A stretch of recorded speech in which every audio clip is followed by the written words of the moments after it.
Winter, 1950. Along a frozen reservoir in the mountains of North Korea, a young American soldier presses himself into a foxhole as the temperature falls to nearly 40 below. He has not slept in 3 days. Around him, an entire United Nations division is surrounded, encircled by an enemy that was not supposed to exist in this war at all. He does not know it yet, but the war he is fighting has already changed shape twice.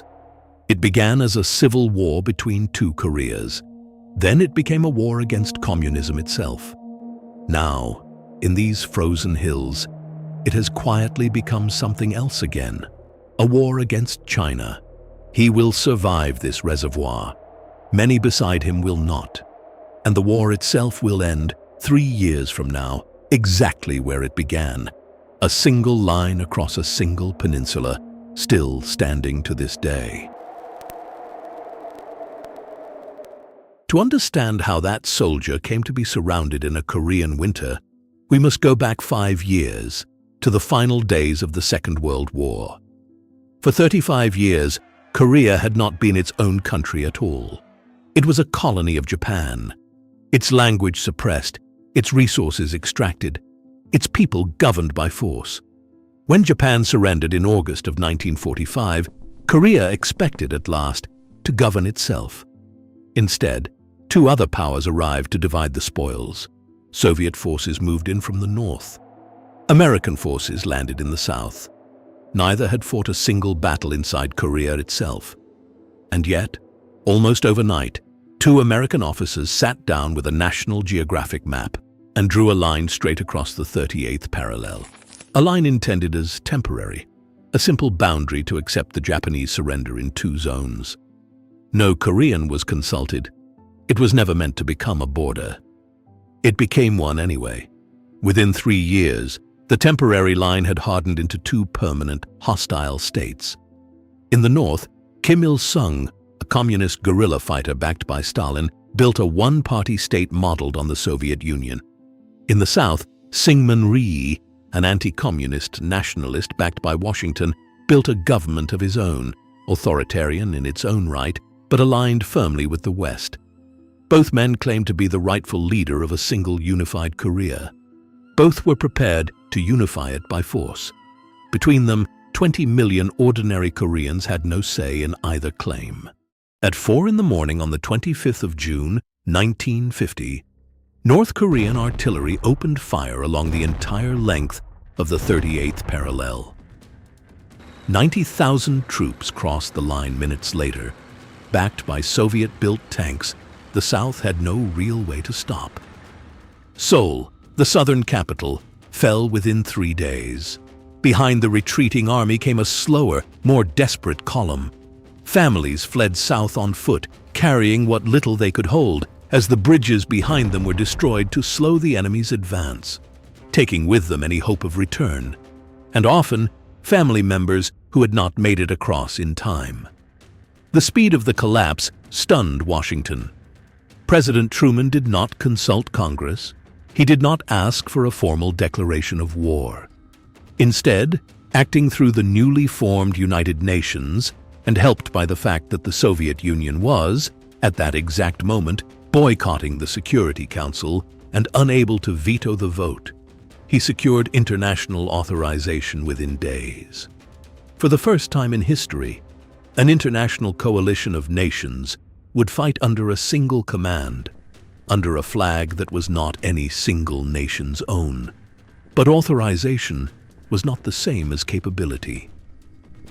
By August, what remained of South Korean and American forces had been pushed into a single, shrinking pocket around the port city of Pusan at the very southern tip of the peninsula. And with them, hundreds of thousands of refugees crowded into a corner of their own country with nowhere left to run. The war, not 2 months old, was already close to being lost entirely. General Douglas MacArthur believed the war could be won with a single, audacious stroke. He was already a legend before this war began. The general who had stood on the deck of the USS Missouri 5 years earlier to accept Japan's formal surrender, ending the Second World War in the Pacific. Now he believed he could end this war just as decisively. His plan was to land an entire invasion force at Inchon, a port city near Seoul, far behind North Korean lines. Nearly every officer who reviewed the plan called it reckless. Inchon's tides rose and fell by as much as 10 meters a day, leaving vast mudflats that could strand an invading force for hours, exposed and defenseless. There was barely a window of days each month when a landing was possible at all. MacArthur pressed forward regardless. On the 15th of September, the landing succeeded almost exactly as he had planned it. Within 2 weeks, Seoul was recaptured. The North Korean army, which had spent everything pushing toward Busan, found its supply lines cut and its retreat blocked. What had been a rout in one direction became a rout in the other.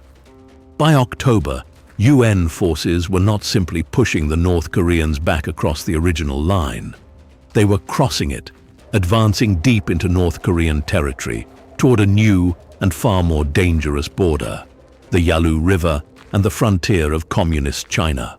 China had warned, repeatedly and publicly, that it would not tolerate a hostile army approaching its border. MacArthur, and much of Washington, did not believe the warning was serious. They were wrong. In late November, some 250,000 Chinese soldiers, moving at night in near total secrecy, avoiding aircraft detection entirely, crossed the Yalu River and struck the overextended UN forces without warning. It was at the Chosin Reservoir that the soldier from our opening now found himself surrounded, one of some 30,000 UN troops encircled by more than 10 times their number, in a landscape that had become as much an enemy as the army closing in around it. Weapons froze solid in the cold and had to be fired to be kept from seizing entirely. Frostbite claimed more casualties than combat did. At night, Chinese bugles and whistles echoed across the frozen ridgelines. A signal, the soldiers soon learned, that another human wave was about to come out of the darkness. What followed became known as one of the most extraordinary fighting withdrawals in modern military history.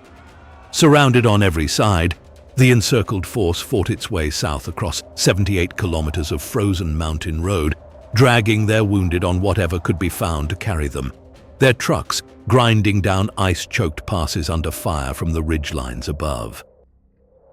They reached the port of Hungnam at the coast and found it already filling with tens of thousands of Korean civilians, refugees fleeing south ahead of the same advancing army, desperate for any ship that would take them. In the end, the evacuation carried soldiers and civilians out together, side by side, one of the largest sea evacuations in military history. They had survived, but the war that MacArthur had believed nearly won was, once again, a war without an end in sight. For the next 2.5 years, the front line settled into a grinding stalemate almost exactly along the original 38th parallel, the same line the war had begun on. Entire hills changed hands a dozen times over, often for no purpose, beyond denying the position to the other side. Armistice talks began in mid-1951, even as the fighting ground on without pause for 2 more years.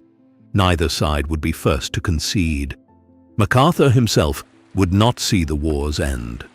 He was removed from command in 1951 after publicly clashing with President Truman over how far the war should be allowed to expand, a sitting general dismissed mid-war by his own president. On the 27th of July, 1953, military representatives signed an armistice at the village of Panmunjom. It was not a peace treaty. It has never been replaced by one. The line it drew, a demilitarized zone, roughly 4 kilometers wide, fell almost exactly along the same 38th parallel the war had begun on, 3 years and roughly 3 million lives later. 2 Koreas had gone to war to become one nation. They ended the war exactly as divided as they had started it. Only now, that division was carved in blood, fortified in concrete, and mined on both sides. It remains there today. 70 years on, that line still stands. No peace treaty has ever formally ended the war. Two nations, born from a single line drawn almost carelessly on a map by men who had never set foot in Korea, remain, to this day, technically still at war. Overshadowed by the Second World War before it and by Vietnam after it, Korea became known, almost unfairly, as the Forgotten War. Yet its border remains one of the most heavily fortified on Earth, and its consequences among the most visible of any conflict in modern history. The mountains at Chosin froze the men who fought there. The Armistice froze the line between two nations. And in the 3/4 of a century since, that line has never truly thawed. There are borders drawn in ink, and there are borders drawn in blood. Korea's was drawn in both. There are other wars, other empires, other men who believed themselves immortal. We will tell you of them too, if you choose to stay.